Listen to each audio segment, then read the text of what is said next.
Hi, my name is William Honolulu Jr., and I am the General Manager of BlackUSA.news. BlackUSA.news is committed to making sure that our community gets information about candidates directly from the candidates. As part of our continuing coverage of Maryland's 2022 election season, we will be replaying shows featuring candidates for office. To find out which shows will be airing when, please don't hesitate to visit www.blackusa.news. Please also make sure that you like and subscribe to make sure that you get updates from Black USA News. Thank you. And we are there. And we are being broadcast live to Facebook and YouTube. Good evening, everyone. My name is Mike Haney, and welcome to 60 Minutes in Black America. So glad you could be here. And we are there. And let's make sure we are being. Hear me okay? I can. You sound good. Good.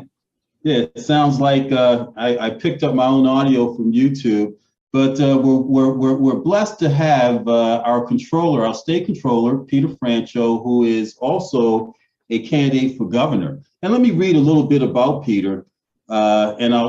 Peter, I'll try to call you Mr. Franchot out of respect. Controller Franchot, you and I go a long way back, so bear with me if I get confused at times, okay?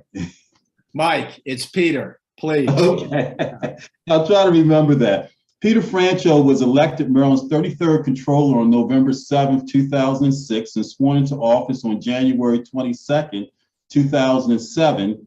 He was reelected on November 2nd, 2010, November 4th, 2014, and November 6th, 2018. Prior to his election to statewide office, Mr. Franchot served 20 years in the House of Delegates representing the residents of Montgomery County. Mr. Franchot served in the House Appropriations Committee and chaired its Transportation and the Environmental Subcommittee. Throughout his career, he's been a strong education advocate, healthcare, transportation, and environmental protection initiatives. And I'll say he's been a huge tourism advocate as well, because that's how you and I met, tourism, and particularly when we were advocating for a post-Labor Day school start. But we'll start that a little later, Mr. Franchot. And one of the things, Mr. Franchot, and again, I am so grateful for you being here and for all the viewers out there that bared with us through our little technical issues last week. And you were determined to make this happen, and I appreciate that. Some people might have said, oh, well, Mike just missed that opportunity. We'll catch him in 10 years. But you called me the next day and said, hey, Mike, we got to make this happen sooner than later. So I appreciate that. But one of the things that I found that people are intrigued by, and particularly given that you now are stepping up and want to be governor for the state, is, maybe 20, 30 years ago, they kind of knew who Mr. Franchot was. But can you give us a bit of your background and upbringing, where you were raised, what you did, and maybe where you went to school, just to kind of remind, and for those that may not have known, who are you? Well, I was born in New Haven, Connecticut, and my dad was there in law school, and they moved to Rhode Island, smallest state in the country. I grew up in Rhode Island, went away to prep school, went from prep school into college in Massachusetts. Pretty normal background. I would say the pivotal event, well, I can talk about a couple of pivotal events that happened to me in my lifetime, but in college, I dropped out of college because I was very opposed to the war in Vietnam. I was a young person. It was 1968. Wow. There were, everything was happening. It was all, tumultuous and volatile. So I dropped out of college and went and worked for Gene McCarthy, who was running against Lyndon Johnson, really. He was a Democratic U.S. Senator challenging the incumbent Democratic president in the primary. So I worked for him for about 6 months, organizing college campuses. He had a very successful impact in the sense that Lyndon Johnson decided not to run again. But I happened to get a draft notice at my parents' house in New York City, where they were then living. And they called me and said, hey, you've been drafted. Well, I've been fighting against what I called a rich man's war being fought by poor people, generally minorities, over Wow. Vietnam. So I had to have a moment of truth. Am I going to go to Canada and avoid the draft, or am I going to go and do the right thing and serve my country and not be someone who just took advantage of the privilege that I grew up in? So I was drafted. I went into the Army. The pivotal event for me was the drill sergeant that I had at Fort Jackson, South Carolina. He taught me that everything's a level playing field. There's nothing special about you, college boy, he called me. And I was the only one in the 200-person company that had any college education. I'd had a year and a half. But he used to call me out and say, show everybody how to do push-ups, college boy. And, I was taught very early by him that there's nothing special about anybody. Everybody's on a level playing field here in basic training. I went to Fort Hood, served out my time in the Army, and came back to college. The second pivotal event for me was my parents got divorced after 28 years of marriage. Wow.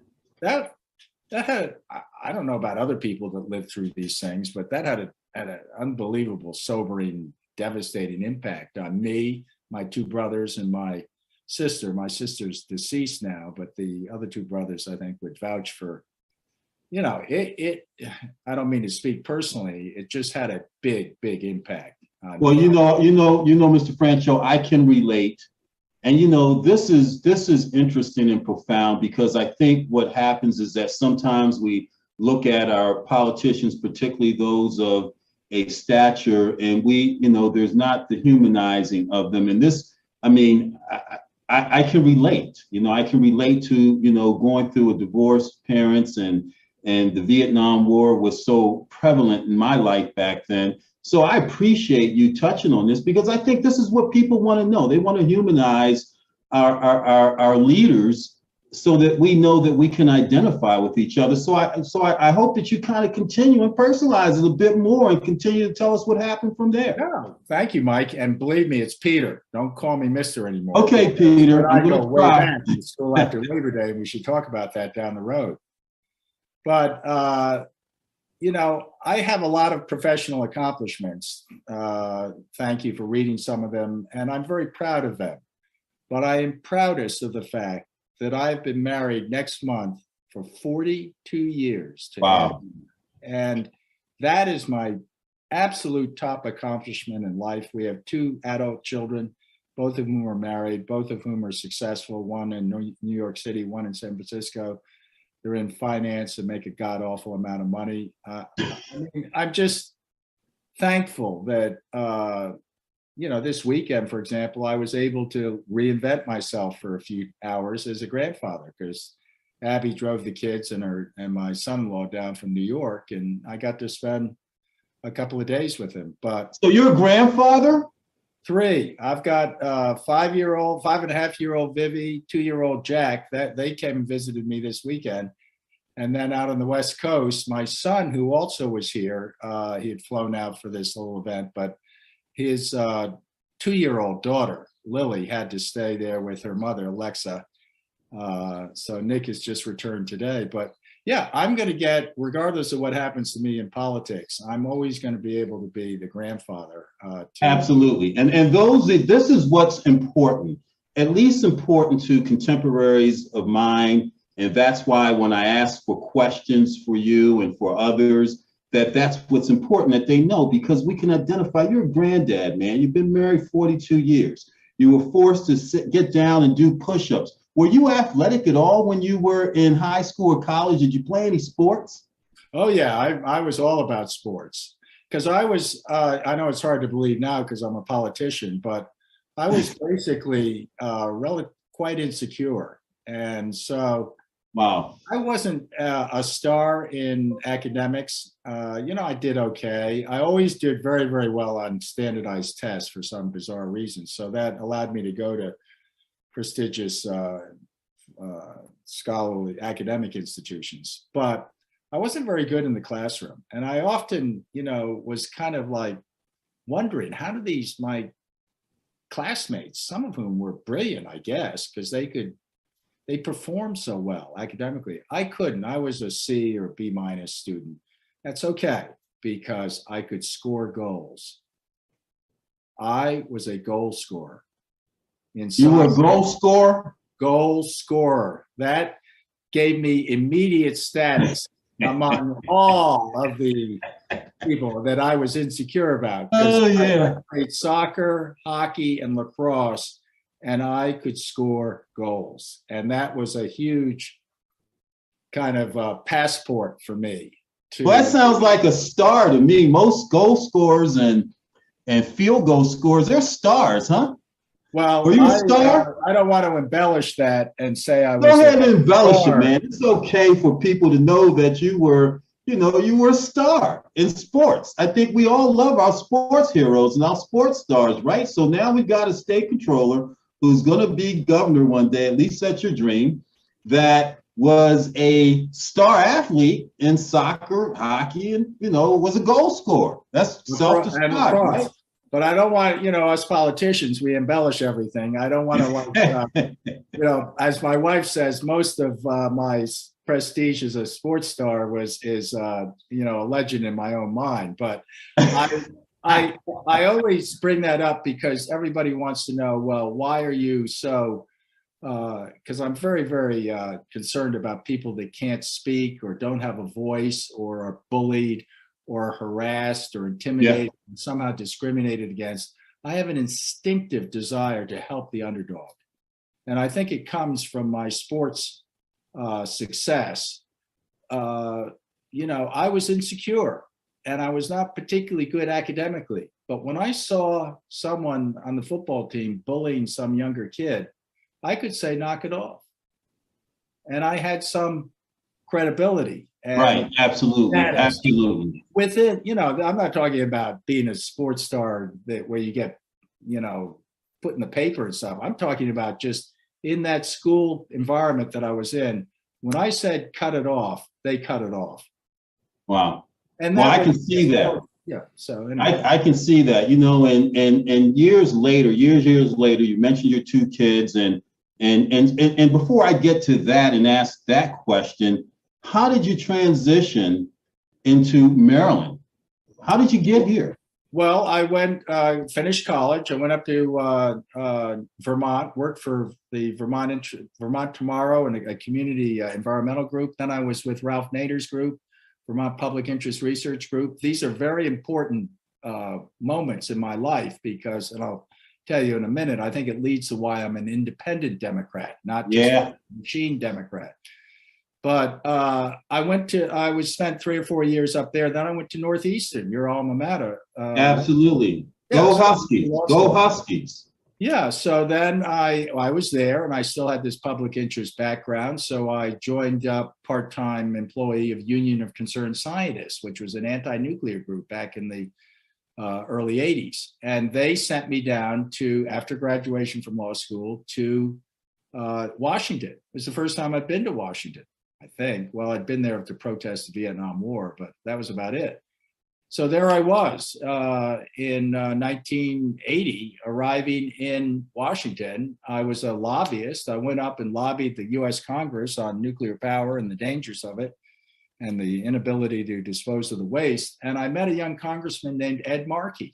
He was newly elected from the Boston area.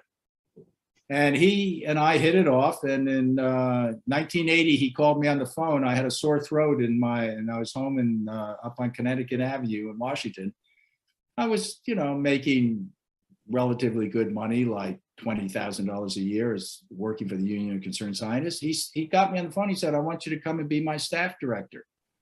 I said, "Congressman, with all due respect, that's way above my pay level. And, I've never worked on the Hill for anybody." He insisted. He hired me as his administrative assistant. I was with him for 6 years. It's a fabulous experience for me.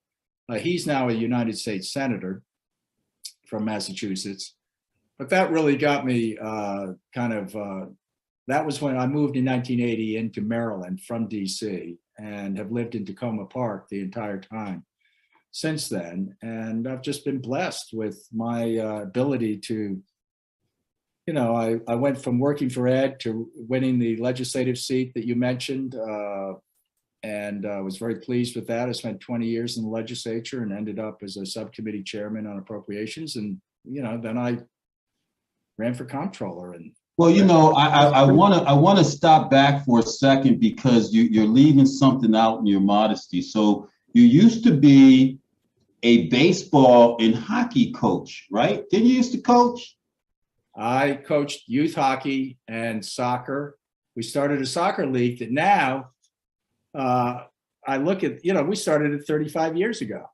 And all of a sudden, I mean, it's grown tremendously. So it's still in existence now. You're not coaching now, though, anymore, are you? No, I'm not. But I have committed. There was I went to the Tucker Road skating rink in Prince George's County. Yeah, you were there yesterday, right? We had a big rally there, about 500 people. It was very exciting.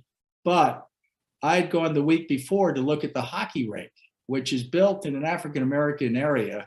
Absolutely. Specifically is designed to diversify the hockey sport and make it, more open to diversity. Well, I was there with their management team and everybody, all the folks that had raised the money. It's a huge, beautiful facility. And I just said to everybody, look, as governor, I'm going to adopt you.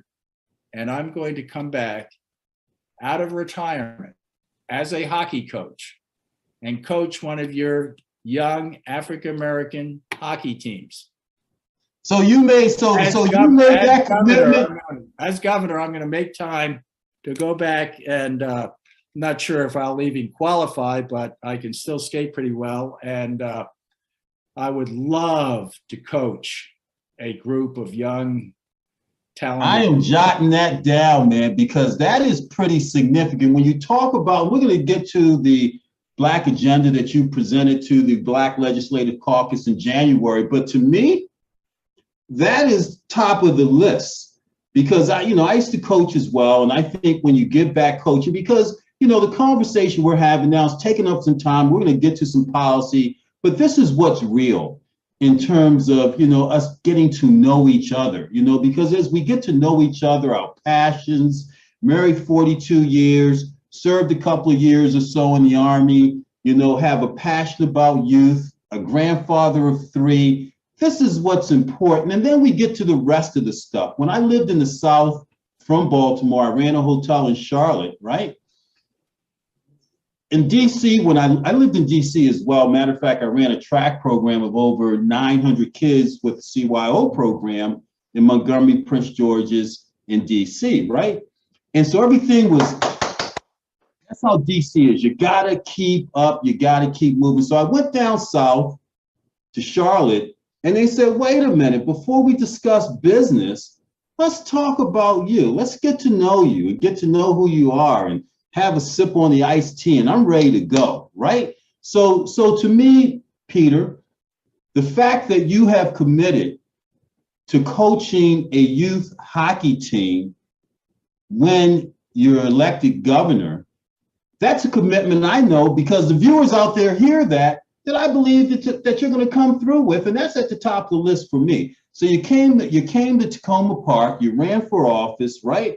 And do people know after you served in the House of Delegates, you ran for controller? Do they know who you defeated? Well, there is a story to tell that a lot of people didn't know, and I explained it yesterday at the 500-person rally we had because, they were all there, supporters of mine, but I'd never really told this story before, which is I was in the legislature. I was in my 20th year. I was a subcommittee chairman. Everybody held the door for me and said, Mr. Chairman, great, this, that, and the other thing. So it was a very kind of comfortable part-time job, as my wife would call it. But I was relatively happy there. But some folks who were very aware of the working conditions at the state-owned airport, the BWI airport, came to me and said, look, the workers at these concession stands, there are about 1,000 of them, are being taken advantage of. And you need to do something about this. Yeah. you have to do something about this, Mr. Delegate, important chairman and muck, whatever you are. Why don't you do something to help them? Because what's happening is they all work for a company called HMS Host, which was very pro-labor. You know, they're not out of ideology, but just out of, this is the right thing to do. Family supporting jobs, we're going to pay right, pensions, healthcare, et cetera. So everything was going smoothly. The airport bureaucracy decided to get rid of HMS Host and bring in a completely different business model. And everybody said, this is just going to set us back a long time. So I went, they said, you have to defeat it at the Board of Public Works. I wasn't on it. I was just a delegate then, but Nancy Kopp was the treasurer. William Donald Schaefer, the iconic Babe Ruth of Maryland politics, four-term Baltimore City mayor, unbelievably popular, two-term governor. And he was there in his, he was there elected as the comptroller. So I went and sat with former Governor Schaefer and explained the situation to him. He said, he knew me, said, Peter, I understand what you're saying. I'm going to vote with you. So your vote, my vote, Schaefer's vote, and Kopp's vote means the contract will not go forward. And we can go back and redesign it for the workers. Well, next week, he walked into the Board of Public Works meeting, pulled the rug out from underneath me and voted with the governor.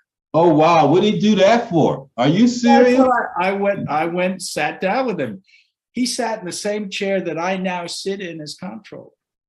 But he sat there and he said, look, Peter, I'm sorry. When I walked in and said I was going to vote no, the governor basically demanded that I vote yes. So I went with it. I swear to God, as I was sitting there, I said, this is it. And this is not going to happen to me again. I am going to run for comptroller against the Babe Ruth of Maryland politics. And I won. You beat him pretty badly. You beat him pretty badly. You didn't just win. You beat him pretty badly. And I think people were kind of done with Comptroller Schaefer at that point. I think he had run 2 terms. But, Peter, so you have served comptroller since 2006, pretty much unopposed. You've had a couple of challengers. I recall meeting you for the first time or observing and watching you. Your second run, you came to Baltimore City into the inner city neighborhoods. You didn't necessarily have to because you weren't even really, it was the general election and you weren't really opposed at that point, but you came in, you shook hands, you went to meet people. And now I understand when you talked about Vietnam, opposing that, when you talked about protecting kids, being bullying, I understand that. I understand why you felt the need to come and to, ensure that people understood that you cared, even though you necessarily weren't campaigning because you pretty much won. And so I was very impressed watching you at that point. And then another point, you were comptroller and I don't know what you think about partisan politics, but you seem to be your own person. We are currently elected Governor Larry Hogan, and you, when he was elected, seemed to get along as human beings. I think they call it bipartisan politics. Is that what they call that, Peter? And explain that to me when you said you were independent, because coming out of Tacoma Park, I read an article decades ago that described you as a progressive Democrat. I had to go look the word up because I said progressive seems to be fiscally conservative and conservative on some points, but how do you describe an independent Democrat, and talk about your relationship with Larry Hogan? Well, this all goes back to my description of these public interest groups that I work for, because when you're lobbying for the public interest, like I did for the first part of my career, you're as upset often with the Democrats as you are with the Republicans, because you're trying to do the right thing on the policies that you're advocating. So I don't come out of the Democratic clubs. I don't come out of the Democratic machine. I wasn't appointed by some central committee or something. I come out of the public interest movement. And when I'm lucky enough to have that streak in me of stubbornness and independence, which allows me to withstand the normal go along to get along. I have always viewed Governor Hogan as a rational, functioning, mature adult. He is able to think independent from ideology on different issues. He's not perfect. We disagree on a lot of different things, but he treats me as an adult, rational, balanced, mature human being. And that's, and then you guys call each other a Democrat or Republican after you give those sorts of humanistic descriptions of each other, which is the way I think politics is designed. I mean, we were ecstatic. And when I say we, I mean many of my contemporaries in 2016 or whenever it was, 2016, when we saw a relationship between two human beings that happened to be from two different parties that seemed to genuinely get along. And then, it seemed as though there were Democrats, and hey, my mom brought me up as a Democrat, and it very much discouraged me observing you and Larry Hogan and the spill out from Democrats upset that you guys seem to have a gentlemanly, let's call it that, a gentlemanly relationships. Not that you have to disagree, but do you have to go at each other's throat? Is there something just crazy in this time of our life about partisan politics? Is it time to do away with it? Well, I think it affects the national situation much more so than the state situation right now, but I find it troubling wherever it is. And I tell my 1,150 employees in the Comptroller's office, half of whom are minority and women and fabulous employees. So you say 50% of your over 1,100 employees are women or minorities? Yeah, I believe that's the number. We can check on that and get you the exact number, but that's my impression. It's a large number in any event, but I keep telling them there's no such thing as a Republican tax return or a Democratic tax return. These are Maryland tax returns. We're going to simply we're going to respect, respond, get results for the taxpayer. And I think the solution for our national and our state politics right now is a complete and total ban on demonizing the opposition. We cannot permit that anymore. We're now at a low point in our country's history right now because of the fact that everybody is trying to stigmatize everybody else. The reason I think I sometimes get on the wrong side of our party's leadership, my party, maybe you're still a Democrat, but I value the fact that I'm a Democrat and I believe in the values and principles of the party. But I'm not going to go and do what they want me to do, which is personally attack Governor Hogan. I'm just not going to do that, period. And I try to avoid it wherever I can. And if we had more national leaders and more state leaders that took the high road when other people take the low road, if we simply advocated a ban on this kind of insult stuff, which has gotten so far out of control now. And, I think that's the solution: mature, rational, functioning, adult leadership. And absolutely. It doesn't have to be we agree on everything. It can be, but it needs to be taken out of the gutter where it is right now, where everybody. Absolutely. I absolutely agree with you. I agree with you, Peter. And why now? Why do you want to be governor of the state of Maryland? Why now? Can you tell us? Same reason I ran against Schaefer. It's time to do it. Seems like a big challenge. I'm going to put my oar in, try my best to bring some new ideas and new perspective to the state. I'm tired of going hat in hand, looking at the floor, asking people to do things like I did for Schaefer. Did Schaefer with the labor situation at the airport. I've done that. I do it numerous times. I go to the legislative leaders, I go to the governor, I go to others, but it's always in a, could you please consider this? Now I want to do it. I've got 35 years of experience. I've got a tremendous record that I can present to people. I'm not fooling around anymore. I want to go get the top jobs so that I can bring day one competent, effective, efficient government to the state of Maryland, state level, the county level, at the municipal level. And Wow. I believe I can do it. Well, I want to delve into a few areas, and we're almost at the halfway point. So the last half of the show, I want to talk education, want to talk transportation, want to talk environment, want to talk crime and justice. Just touch on these points to get people a sense of where you are. Sure. And I want to talk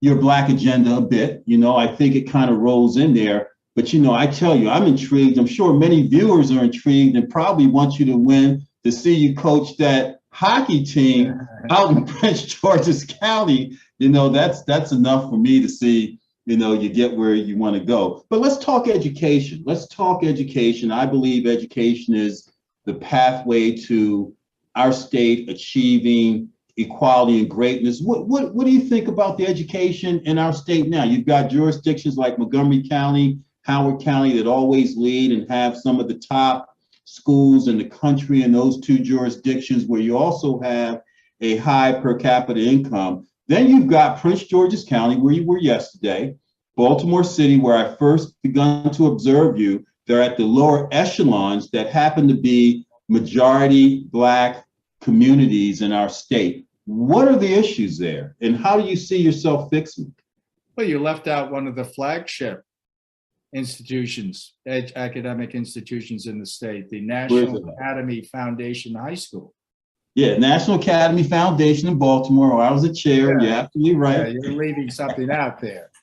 But here's what we're going to do, because unfortunately, redlining, which was the historic limiting and dealing with segregated communities and centers of poverty in rural areas and also urban areas, that kind of redlining where the banks would never loan any money for any low wage earning family to be able to buy a home. They wouldn't entertain any concept from Black businesses or from Hispanic businesses to lend them money, because they would all do it under, we're drawing a red line around your neighborhoods. That was bad, horrible discrimination.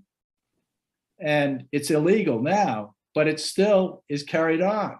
I mean, there is still redlining, economic redlining, I call it, of communities of concentrated poverty around the state. I'm going to be someone who greenlines those communities. I'm going to provide capital. I'm going to provide operating grants. I'm going to provide coaching from the governor on what we need to do in order to bring everybody out of the low wage earning situation that they're in. Why am I going to do that? We basically have two Marylands now, Mike. We have a Maryland that is more or less survived COVID and more or less survived financially the consequences of COVID. That's 50 to 60% of our population. The rest of the population continues to live check to check, paycheck to paycheck. They have often worked 1 or 2 or 3 jobs. They, at the end of the day, have very little to show for it. They barely have money to pay rent, medicine, food, things for their kids, transportation, etc. It's not good. And I know I love the capitalist system. I love the private sector. I love free enterprise. But my vision for Maryland is to double the state's GDP in 8 years. That's very aggressive. It's 12% growth a year. Only one state in the country has done it, Washington State. I think we can do it in Maryland. And I want to do it with a specific provision that we're going to bring the lower 1/3 of our wage earners with us. We're going to give them the opportunity to buy a home. We can talk about that a little bit. We're going to give them the opportunity to have their kids in a good school. We're going to give them the opportunity to have a pension and have access to health care. So all these issues that you want to bring up, and it's all legitimate, I'm happy to answer any questions that you have. But what I'm talking about is a holistic approach to the economy, where we really build the economy, but we open it up to paths to the middle class for the bottom 1/3 of our wage earners. Well, it sounds like. Hi, my name is William Honolulu Jr., and I'm the host of the Black USA News Morning Show and the president of the Grinding Gang Incorporated. The Grinding Gang is an organization that helps small business owners in the nonprofit and for-profit communities figure out how to make sense of all the noise. There's a lot of information out there, and sometimes it gets a little overwhelming. We help you develop business plans. We help you figure out what to do with a lot of the information you receive. And we also help you figure out how to become more profitable. We also host a variety of workshops. You can check out our next workshop on grant writing right here. Well, it sounds like to me that you feel, and I want to talk education specifically in terms of some of your programs. I know that you want to do a forgive tuition or tuition free for colleges, but it sounds like you feel that there's a socioeconomic issue, particularly in the urban centers of Baltimore City and Prince George's County, that hurt our education, that we have families that may be unstable because they don't have homes, they have to worry about rent, they don't have good paying jobs, and so that imbalance hurts educationally. Would you agree with that? Would you agree that if we stabilize our socioeconomic issues in some of our inner cities and urban centers, that it would uplift the state and uplift these families? Redlining, which is overt discrimination against particularly neighborhoods of concentrated poverty, redlining is alive and well. It's there. It's why in Baltimore you can barely find a bus that will get you to your job under 2 hours. The transportation system is constructed to somewhat along the old lines of redlining. It's why the schools are underperforming. It's why the businesses in many neighborhoods in Baltimore. I love Baltimore. I think Baltimore is going to go through an enormous renaissance, but there are some challenges right now. And it stems from this formerly illegal redlining has now turned into kind of semi-legal economic redlining. It's like the procurement system of the state. I've voted on 20,000 contracts, scrutinized every single one of them in the last 16 years. They come before the Board of Public Works, more than $100 billion. Every one of them has what I always identify as a whiff of economic protectionism, and it's where the incumbent vendor gets into bed with the agency that's putting out the contract, and they write specs that rule out minority-owned businesses and rule out women-owned businesses and rule out new businesses, frankly, by all of these little prescriptions in the RFP that none of these new entities can meet.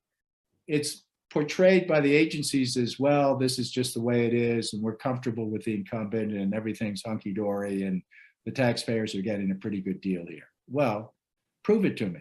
Bring in 2 competitors. And most of all, bring in some competitors that, for example, may be new, but may be very innovative and so you get my drift that I think we need to make a level playing field for everybody in the economy. We need to dramatically increase it. And in so doing, we're going to resolve some of, not all of, the cultural, educational, transportation, environmental damage that's done to these neighborhoods. I emphasize these are not silo issues. These are all kind of— Yeah, I hear you. Yeah, big tapestry. Yeah, I get a sense that's what you feel. So let's talk transportation for a minute, because you mentioned the transportation issues in Baltimore, and we can talk about the Purple Line and what it was designed to do between Prince George's and Montgomery. But the Red Line in Baltimore, and one of the things I learned serving on a transportation committee in the state was that there's $100 million economic impact for every linear mile of transit, right? So you've got the Red Line that should run from Woodlawn all the way down, I think, below Boston Street in Baltimore. What is your support, and what do you envision with transportation and the Red Line in Baltimore it doing economically? Well, mass transit's very important. I've been a champion for all 35 years I've been an elected official. I believe in mass transit. Down in my area, I'm one of the when I was in the legislature, I was responsible for getting proper funding to WMATA and to the MARC train program and to bus service, the paratransit services. So I'm, a huge fan of public transit. And we obviously need public transit, but in Baltimore, it has been a broken system. It takes a week or 2 weeks to get from Dundalk into Baltimore out to Towson. It's just not connected. The bus system and paratransit system has had major problems also. On the issue of the red line, I'm a huge fan of the purple line, for example, in the Prince George's Montgomery area. That's a very expensive, very important mass transit line. It's behind schedule, it's over budget, but it's going to happen. It's well under its way. And I've been a champion of that for decades. At the end of the process, proving the purple line, the red line came in, and the governor, unfortunately, canceled it. That wasn't the right decision. I will bring it back on day one. I will get it done. It's going to be a futuristic, beautiful, red, modern-looking, European-looking rail line that is going to be put Maryland on the map from a transit perspective. But, the purple line was something that Hogan campaigned against. And this is why it's so important to be able to have a rational conversation with people, because I had a rational conversation with him. He obviously had it with other people. He changed his mind after he was elected. And it was because of him that we're moving forward with this critical project. The red line, he made a mistake on. He canceled. So apparently Senator Cardin and Senator Van Hollen and Congressman Hoyer and others have obtained a commitment from the federal government to come up with the $900 million share that was turned down. I'm going to take that, work with the local officials, come up with a plan. We're going to do a red line. It's probably going to go, into Dundalk, because I want to connect it over there on the eastern side. But I'm not going to be demanding anything. I'm simply going to be saying, here's the money. Let's work together. Let's have everybody at the table. But one thing I'm going to demand is that the thing be built with local people who are paid a family supporting wage and who get a pension and who get health care. And I'm not going to put up with this, oh no, we're just going to bring in a bunch of people from out of state to build the red line. So the red line is good. We're going to do it, but that takes time to do. I am not a Democrat who dislikes cars.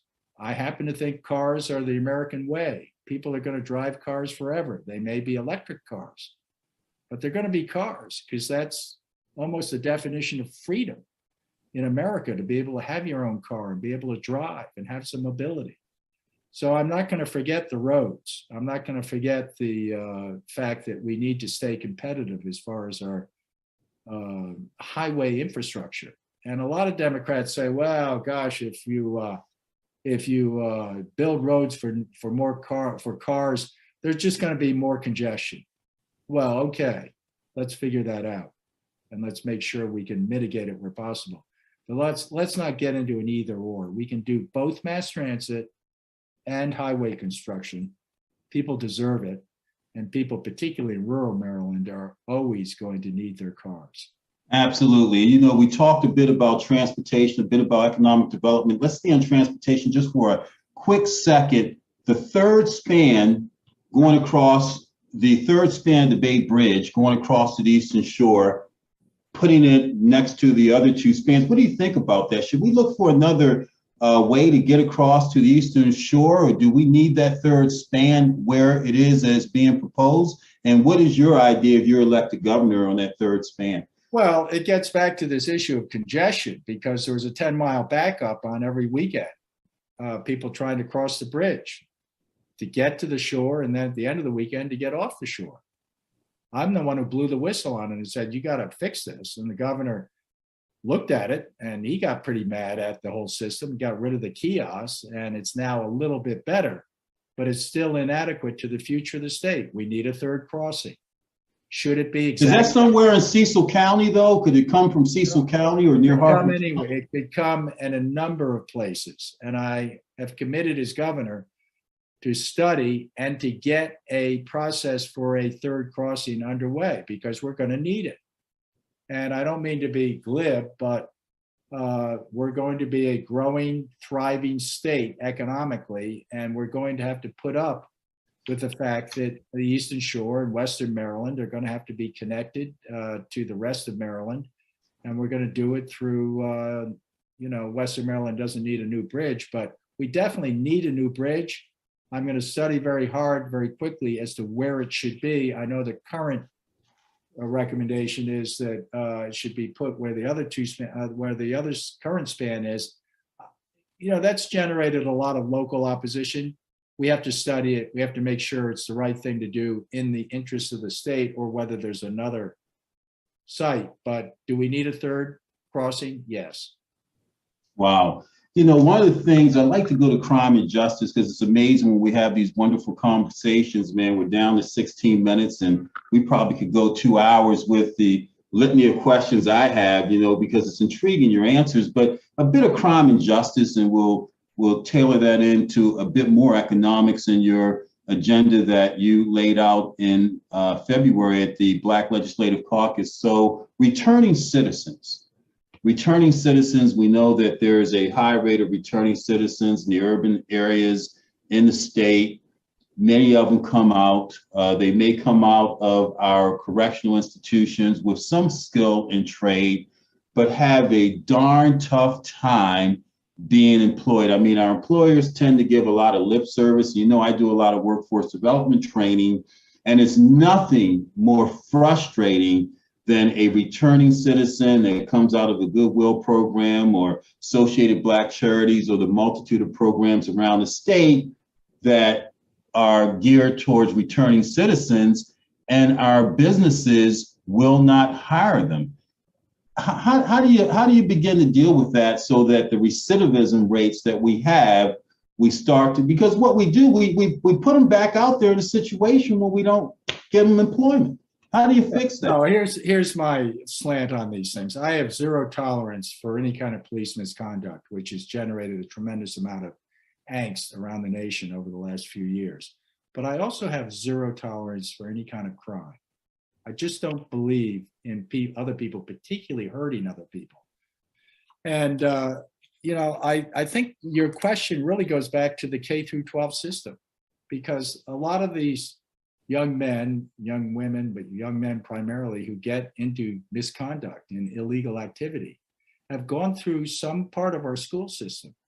And they've had the joy of learning and teaching and reading and writing just ripped out of their systems. I mean, it's just drudgery to them.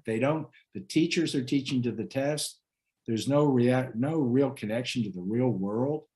And the students are all competing with each other, and one trying to get a higher grade than the other. We need to change things so that this K through 12 system exposes every kid to some kind of financial literacy, some kind of real world economic thinking, some kind of non-standardized test curriculum, something that the kids can work on together, perhaps as group projects where they learn through doing. And I want every K through 12 classroom or K through 12 school to graduate kids that have some skill and some knowledge about the modern economy.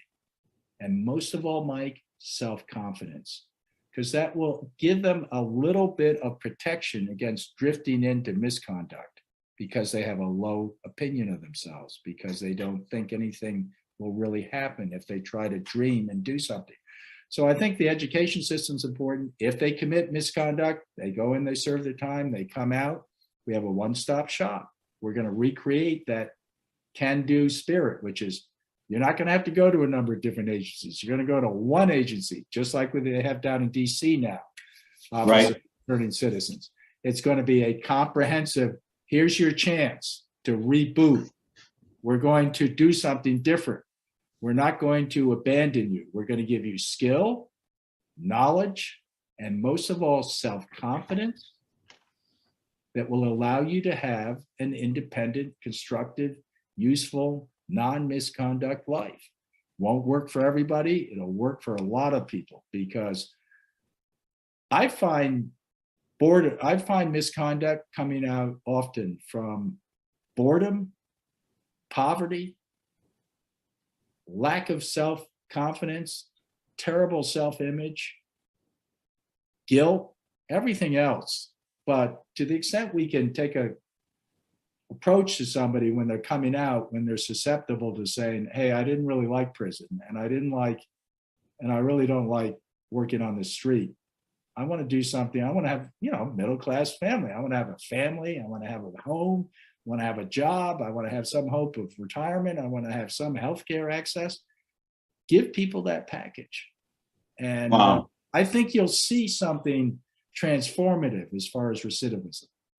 So you seem to feel as though let's get to the bottom of the issue with our school system and deal with the K to 12 so that we don't have to predict how many jails we have to build, because a kid's going to be based on the trajectory of what's happening in our public education. So you seem to want to fix. So you have talked about infrastructure, broadband, and ensuring that there's access to technology for our underserved community. Can you talk a bit about that in terms of your plans for broadband, or your thinking for broadband, and ensuring that our citizens that aren't in a position to afford technology or afford broadband so that they can support their children or our young people in school? What are your plans for that in terms of the state and our underserved communities? When I mentioned economic redlining, that goes on. I mean, digital connectivity is going to be like water or electricity under a Franchot administration. We're going to have a third thing, digital connectivity. It's going to be everywhere. We're going to have a Marshall Plan. I'm going to put the entire state of Maryland's financial, regulatory, statutory power behind a program where everybody is going to be working together to provide 100%, no questions asked, access to high-speed internet. For the wealthier folks, or the folks that are financially secure, it's going to be necessary for economic growth. For everyone right now that doesn't have it, and we're talking hundreds of thousands of homes and families in Maryland have no digital internet connection whatsoever, it's going to be like electricity and water. You're going to have to pay a rate. Hopefully you'll have, we'll have jobs for people, but we're going to remove the glaringly obvious discrimination that COVID exposed. I think there are 81,000 kids in Baltimore City schools that had no access to the internet. You and I, how could we live without internet connectivity? That's how we conduct everything. And so I'm not sure how exactly the specifics are going to work, but we're going to include the FCC, which is very important as far as the permitting process, obviously Comcast and Verizon, and the 200 companies that end up doing this piecemeal connection. And we're not going to have as an argument, oh no, people can't afford to pay for the internet, therefore we're not going to put it in. No, everybody's going to put it in everywhere.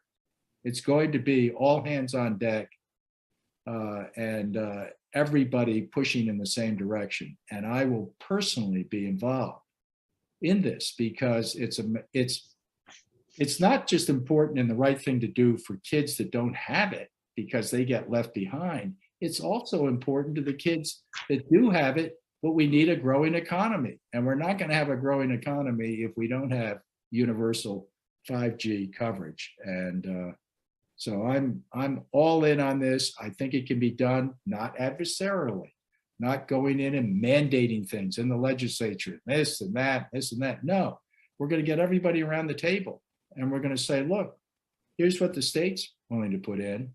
We need your cooperation. And we need your work, and we need your capital, most of all. So I think it's, you put your finger on something which is incredibly important. I'm stunned at how many homes around the state do not have internet connectivity. Absolutely. Hundreds of thousands of them. And it's like not owning a car in a suburban or rural area. How do you survive if you don't have a car? And you have to get to school and get to work. Oh, people say, well, take the bus. Good luck. Or Oh, maybe there's a light rail line going through somewhere. How do you even get to it? You Yeah, need, that's real. almost everybody in Maryland needs a car. Wow. And Well, you I know, Peter, can't even imagine how many people uh, in poverty-stricken areas need a car and are told, well, you should be riding mass transit. Really?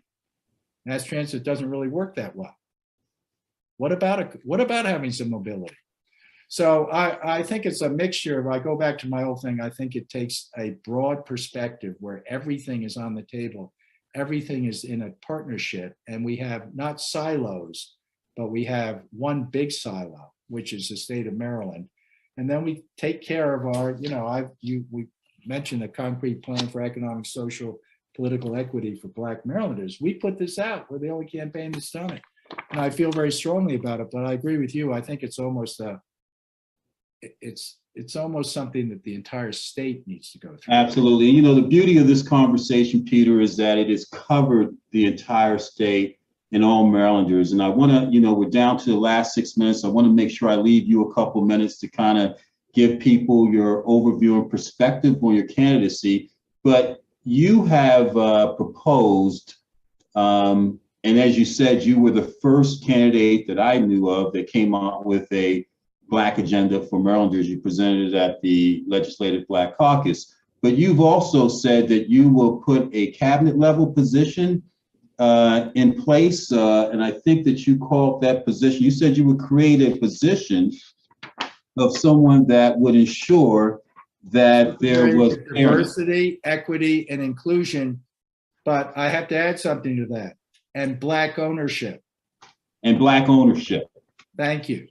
You said Secretary of Diversity, Equity, and Inclusion, and Black ownership. Black ownership.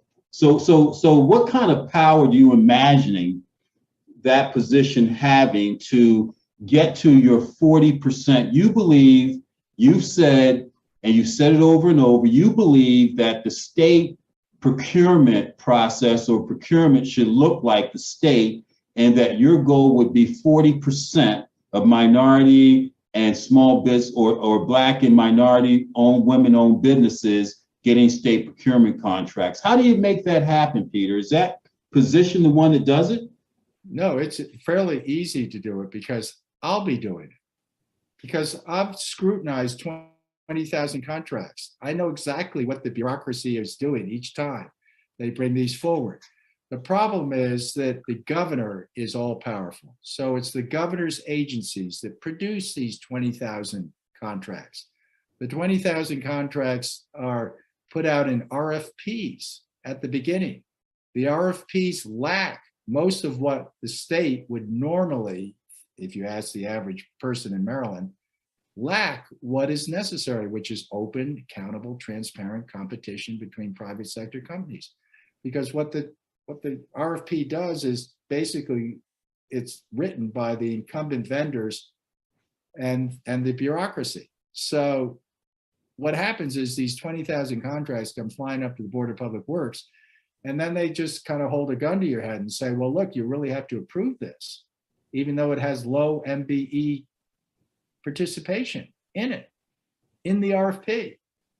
It's being met, but there is low compliance, and it's well below the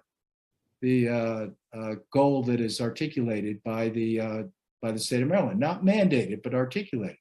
Right. And so you're sitting there, and you have to either vote for a contract that takes care of very important services, or you have to vote no.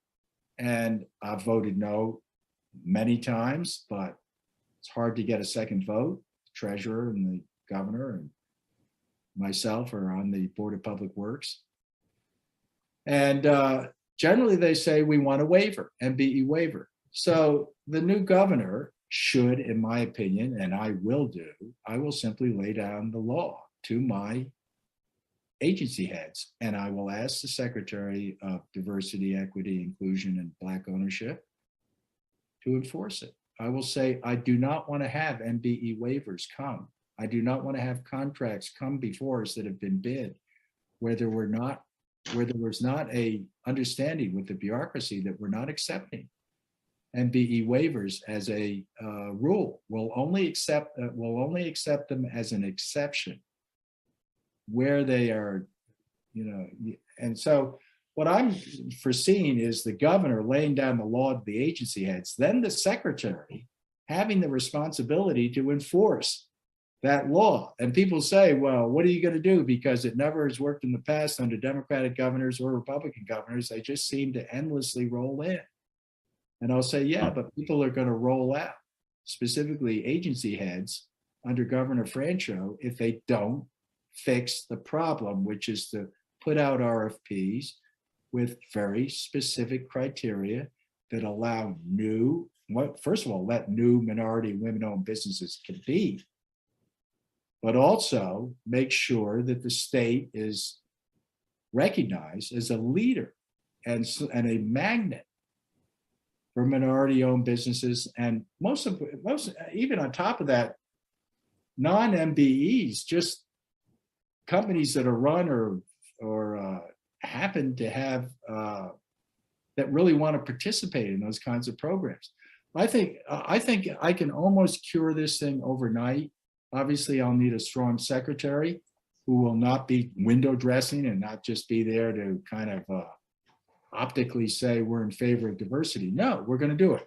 I am going, and I'll just finish with this, Mike, because it's very important to me. I'm going to be a coach for the entire private sector in Maryland. And I'm going to be saying to them, look, I ran into this problem when I was put on the board of trustees for the pension system. And now is a $68 billion portfolio for the state's public employees and law enforcement, teachers, et cetera, for their retirement. I'm now the chairman of the board of trustees. And I initiated a program to diversify the money managers. Who are they? They're people that we hire to invest our money because we need a high rate of return. We pay hundreds of millions of dollars to them. They all, when I arrived, were white males, looked just like me. I said, that's unacceptable. You have to bring in women and minority money investors or companies owned by women or minorities. Everybody said, oh, no, you can't do that. We have a fiduciary responsibility to maximize the rate of return. I said, okay, I can see that. You still have to do it because it's the right thing to do. Wow. Well, Peter, that's powerful. That is absolutely powerful. Job searches were put out with, people have to work for have worked in 5 other states or something. No, guys. We're going to open this up to competition. We now have $11.1 billion, it's B as in boy, invested through something called the Terra Maria program. It's Latin. We had to camouflage it so that we wouldn't ignite the fiduciary objections. Terra Maria program is alive and well, women, minority, money investors, and they are outperforming the incumbents that they replaced. And they're new energy and new talent. I'm going to coach the state of Maryland to be comfortable with bringing new diversity into our state because it strengthens us. Thank you. Well, Peter, I so much appreciate you being on our show. And I have a feeling in August we'll be talking again if you make that commitment, because we haven't talked about the state-funded bank that you want to do and some of the other good things that you put out there. So I'm going to hopefully be able to get you to make a commitment to come back and talk to us again in August and September so we can get to it. And then I want to talk about a bit of legacy, because I feel this passion that you have at this stage in our life, that we want to do good for and by people. I heard you when you said you were a defender of people when you were in school, ensuring that they weren't bullied. And so there's some things I believe that are happening that I'm intrigued to ask about, but moreover, I value and appreciate your time. Thank you so much for being here today. And I've gotten 2 things out of the day. You're going to coach Little League ice hockey, and you're going to coach private businesses in the state of Maryland. So now it's not Governor Franchot, it's Coach Franchot. And I love that term. Thank you so much, Peter, for being with us, man. Thanks so much for being a friend. You have a great week. Viewers, thanks so much for viewing in tonight. Have a great week. Again, Mike Haney, 60 Minutes in Black America with Peter Franchot. Peter, have a good one. Thank you.